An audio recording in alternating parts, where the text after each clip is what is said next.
Hello friends, welcome to all of you on my YouTube channel pioneer nursing channel. Friends, हमेशा की तरह आज भी आपको एक इम्पॉर्टेंट एग्ज़ाम से related just a day before exam से एक दिन पहले मैं आप लोगों के साथ में एग्ज़ाम से रिलेटेड लास्ट मोमेंट के ऊपर जो डिस्कशन होता है वो मैं आपके साथ में करने जा रहा हूँ। जैसा कि हम हर एग्ज़ाम, चाहे वो नॉर सेट का हो, चाहे ये SNO का एग्ज़ाम हो या स्टाफ नर्स का, किसी भी स्टेट गवर्नमेंट का कोई भी एग्ज़ाम हो, उससे पहले हम अपनी प्रिपरेशंस को daily mock test, self study, weekly test और क्वेश्चन सॉल्विंग मेथड से नोट्स वाइज हर तरीके से प्रिपरेशन को स्ट्रॉन्ग करते हैं। बट जो लास्ट मोमेंट पे हम अपनी प्रिपरेशन करते हैं, यानी कि आप 5 दिन 7 दिन पहले या फिर जिस तरीके से भी आप लास्ट मोमेंट पे आप प्रिपरेशन करते हो, ऑब्जेक्टिव टाइप क्वेश्चन सॉल्व करके या सब्जेक्टिव टाइप क्वेश्चन सॉल्व करके हर तरीके से आप अपने प्रिपरेशन को शार्प करते हैं। ठीक ऐसे ही नॉर सेट एग्ज़ाम की तरह काफ़ी समय बाद में सीनियर नर्सिंग ऑफिसर की पोस्ट पर एग्ज़ाम कंडक्ट होने जा रहा है। जैसा कि आप देख सकते हैं, एम्स जोधपुर SNO का एग्ज़ाम कल 2 जुलाई 2023 को कंडक्ट करवाने जा रहा है। और ये एग्ज़ाम सिर्फ एम्स जोधपुर में नहीं, SNO का एम्स जोधपुर के अलावा अब आने वाले टाइम के अंदर एम्स रायपुर भी है, जो कि 126 पोस्ट पे, एंड एम्स ऋषिकेश ने भी अपनी एक ओल्ड एडवर्टाइजमेंट को रिलीज़ किया है जिसका एग्ज़ाम कंडक्ट होने जा रहा है। और इसके अलावा और भी बहुत सारे एम्स है जो आने वाले टाइम के अंदर सीनियर नर्सिंग ऑफिसर की रिक्रूटमेंट रिलीज़ करेंगे अपने अपने पर्टिकुलर प्लेस पर। तो आप सभी अपने प्रिपरेशन को ऐसे ही स्ट्रॉन्ग रखिए और स्टडी के अंदर बने रहिए, और स्टडी से आप एक पर्टिकुलर ड्यूरेशन का गैप मेंटेन मत करिए, क्योंकि अगर आप स्टडी के अंदर किसी भी तरह का इंटरवल, गैप या स्पेस देते हैं तो इससे आपकी कंटिन्यूटी टूटती है, आपकी रिदम टूटती है, आपका डेली स्केड्यूल जो सेट होता है स्टडी के लिए वो आपका ब्रेक होता है, और फिर आप जब वापस स्टडी के ऊपर लगता है तो उसके अंदर भी टाइम लगता है। ठीक है, अब जैसे कि सीनियर नर्सिंग ऑफिसर का जो सिलेबस है वो तो सभी लोगों को पता है कि सिलेबस क्या होगा, कैसे होगा, बट जो हम एक गेस कर सकते हैं, ठीक है, कि कैसे कैसे क्वेश्चंस आ सकते हैं, तो वो सभी को पता है कि क्वेश्चंस जो हमें सिलेबस दिया गया उसी में से आएंगे। बट क्वेश्चंस जो हाल फिलहाल में पूछे जाते हैं नॉर सेट के एग्जाम के अंदर, वो मेनली पूछे जाते हैं, वो मैं आपके साथ यहाँ डिस्कस कर रहा हूँ। MSN मेडिकल सर्जिकल नर्सिंग, इसके क्वेश्चंस मोस्टली जो आपको देखने को मिलेंगे मेडिकल सर्जिकल नर्सिंग के, वो आपके gastrointestinal system, respiratory system and इसके अलावा एंडोक्राइन सिस्टम, ओके, और दूसरे सिस्टम्स के भी पूछे जाते हैं। बट मेनली जो मैंने सिस्टम्स डिस्कस किए हैं उनके डिसऑर्डर से रिलेटेड क्वेश्चंस है, प्रायोरिटी बेस्ड नर्सिंग एक्शन है, आपको पर्टिकुलर क्लिनिकल फीचर्स किसी डिजीज़ के दे के उसका लास्ट कंक्लूजन है वो पूछ लिया जाता है, आपको किसी डिजीज़ का सिनेरियो क्रिएट करके उसके अंदर आपकी नर्सिंग रिस्पॉन्सिबिलिटी क्या हो सकती है, नर्सिंग केयर प्लान के अंदर आप कौन सा नर्सिंग इंटरवेंशन पहले करेंगे, कौन सा लास्ट में करेंगे, ऐसे क्वेश्चंस पूछ लिया जाता है। और पीडियाट्रिक्स के अंदर हाल फिलहाल का जो एग्जाम कंडक्ट हुआ है नॉर सेट का 3 जून को, उसके अंदर भी काफ़ी क्वेश्चंस पूछे गए थे। और पीडियाट्रिक्स के क्वेश्चंस की अगर बात की जाए तो पीडियाट्रिक्स के क्वेश्चंस के अंदर ग्रोथ एंड डेवलपमेंट के क्वेश्चंस है, ठीक है, और पर्टिकुलर सिस्टम की अगर बात की जाए, ठीक है, तो एंडोक्राइन सिस्टम के हो गए, ठीक है, एंड हेरिडिटरी डिजीजेस के हो गए, ठीक है, सिस्टिक फाइब्रोसिस हो गया, हीमोफीलिया हो गया हो, ठीक है, ऐसे क्वेश्चंस जो डिजीजेस के इन हेरिडिटरी होते हैं उनके क्वेश्चंस पूछ लिए जाते हैं, ठीक है। रिप्रोडक्टिव डिजीजेस जो है सिस्टम के जो डिजीजेस या डिसऑर्डर्स होते हैं उनके पूछ लिए जाते हैं क्वेश्चंस, ठीक है। देन साइकेट्री के क्वेश्चंस जो अगर आप देखें तो हाल फिलहाल के अंदर इतने पूछे गए हैं, ठीक है। अगर इस लास्ट नॉर सेट की भी बात ना करें, हम लास्ट नॉर सेट से भी पहले के नॉर सेट की हम देख लें। लास्ट नॉर सेट के अंदर 2022 के अंदर, ठीक है, 2021 के अंदर, 20 के अंदर इतने क्वेश्चंस पूछे गए पर्टिकुलर ड्रग से रिलेटेड, पर्टिकुलर पेशेंट के एडमिशन एंड डिस्चार्ज के अंदर नर्सिंग स्टाफ का क्या रोल है, ठीक है, ईसीटी और जितनी भी थेरेपीज़ हो गई, ठीक है, बिहेवियर थेरेपीज़ हो गई, पर्टिकुलर किसी ड्रग के इफेक्ट, साइड इफेक्ट, ठीक है, आपको एक पर्टिकुलर डिजीज़ की सिचुएशन क्रिएट करके दे देगी, उससे रिलेटेड आपको क्वेश्चंस पूछ लिए जाते हैं। तो ये सब बहुत सारे क्वेश्चंस पूछे जा रहे हैं। और इसके अलावा पूछे जाए तो जो मोस्ट आस्क्ड क्वेश्चंस है जिस सब्जेक्ट से, वो है gynaec and obs. Gynaec and obs के अंदर तो मैं आपको बता दूं कि आपको 3 से 4 लाइन का एक क्वेश्चन का स्टेटमेंट दे दिया जाएगा कि 3 से 4 लाइन के अंदर particular primary gravida, multi gravida के अंदर कोई लेडी आई है, लेबर रूम के अंदर है, उसके लेबर पेन्स इतने इतने इंटरवल्स पे आ रहे हैं, इतने सेकंड्स तक ठहर रहे हैं, और उसके बाद में इतना सेंटीमीटर सर्वाइकल डायलिटेशन आया है, आपने डॉपलर मशीन से एफएचएस चेक की है, ठीक है, एमनियोटिक फ्लूइड का कलर ऐसा है, एमनियोटिक मेम्ब्रेन है वो रप्चर हो गई है और उसका कलर ऐसा हो रहा है, उस कंडीशन में आपका प्रायोरिटी नर्सिंग एक्शन क्या होगा, मतलब हर तरीके से। और आपको ये भी पूछ लिया जाता है कि ऐसी ऐसी सिचुएशन के अंदर है ना, लेडी एंटीनेटल चेकअप के लिए विजिट पर आई है या फिर ड्यूरिंग प्रेगनेंसी उसको कौन कौन से टेस्ट करवाने चाहिए। ऐसे बहुत सारे क्वेश्चंस हैं जो आपको डायरेक्टली इनडायरेक्टली सिचुएशन वाइज हर तरीके से पूछे जाते हैं। ओके, तो इन मेन 4 सब्जेक्ट्स के अलावा, ठीक है, इन मेन 4 सब्जेक्ट्स के अलावा अगर आप देख लिया जाए तो नर्सिंग रिसर्च के अंदर है, नर्सिंग रिसर्च के अंदर भी अभी हाल ही के नॉर्सेट में काफ़ी अच्छे क्वेश्चंस पूछे गए हैं। और नर्सिंग रिसर्च के अलावा मैनेजमेंट हो गया, एडमिनिस्ट्रेशन हो गया, ठीक है, उससे रिलेटेड भी काफ़ी क्वेश्चंस पूछे गए थे, ठीक है। तो ऐसे क्वेश्चंस के ऊपर आपका मोस्टली फोकस होना चाहिए। और इसके अलावा जो हम अदर क्वेश्चंस की बात करते हैं, ठीक है, जो कि 180+20 के कॉम्बो के अंदर क्वेश्चंस आते हैं नॉर्थ सेट के अंदर 180+20, ठीक है। तो ये जो 20 क्वेश्चंस है उसके अंदर भी आप अगर देखें तो सिचुएशन वाइज, जैसे किसी पर्टिकुलर स्टेट की स्पेशलिटी के हिसाब से, ठीक है, डायरेक्शन वाइज, और करंट अफेयर्स के अंदर भी मतलब पर्टिकुलर किसी स्पोर्ट्स, किसी प्लेनेट, ठीक है, जैसे हाल ही में पूछा गया था कोई ग्रह का कलर है, वो ऐसा क्वेश्चन पूछ लिया जाए, ठीक है। और पर्टिकुलर कोई इवेंट है जो किसी पर्टिकुलर सीजन में किसी यूनियन टेरिटरी या स्टेट के अंदर ऑर्गेनाइज होता है, ऐसे क्वेश्चंस बहुत पूछे गए।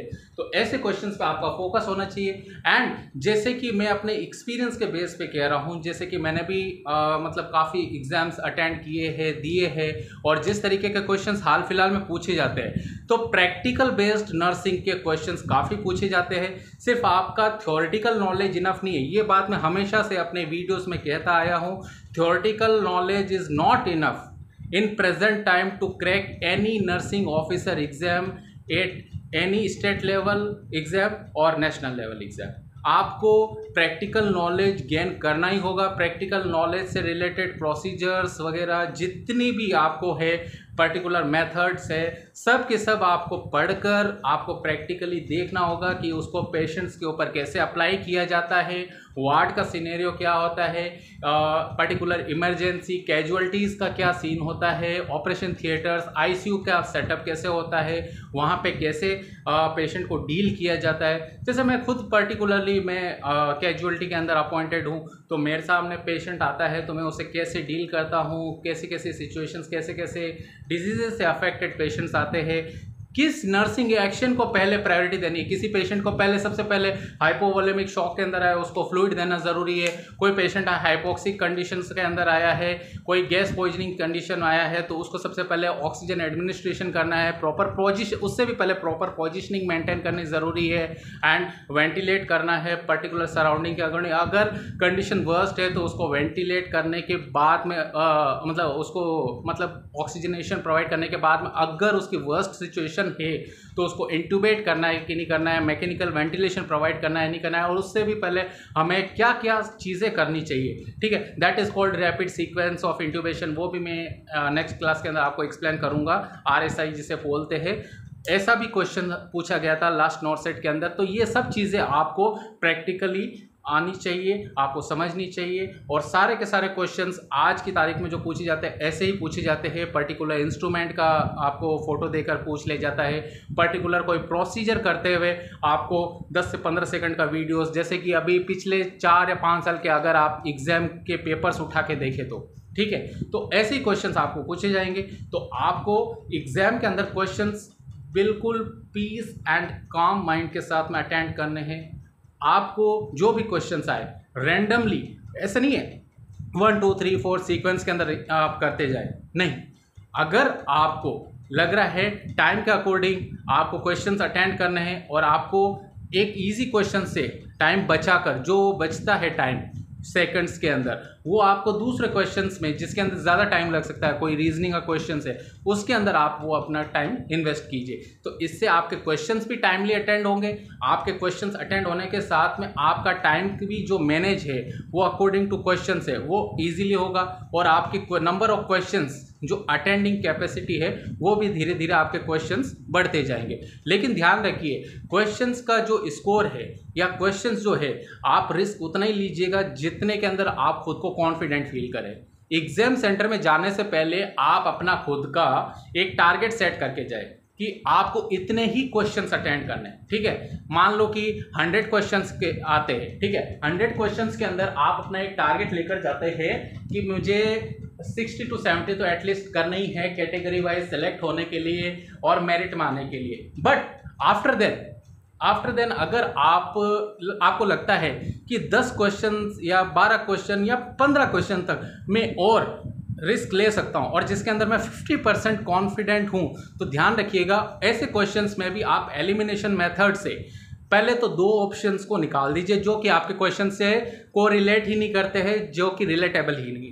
देन आपके जो रेस्ट ऑफ द 2 ऑप्शंस है उसमें से भी आप उन 2 ऑप्शंस के अंदर देखिए कि किस क्वेश्चन के टुवर्ड्स आपका माइंडसेट ज़्यादा आपको इंडिकेट कर रहा है कि हाँ यार यहाँ से आंसर आ सकता है। फॉर एन एग्जाम्पल, मैंने पहले भी आपको बताया है कि एक नल्ली पेरस वुमेन का यूटेरस का वेट कितना होता है, ठीक है, प्रीवियसली पूछा हुआ क्वेश्चन है। यूजुअली एक रेंज देते हैं 50 to 80 ग्राम, ठीक है।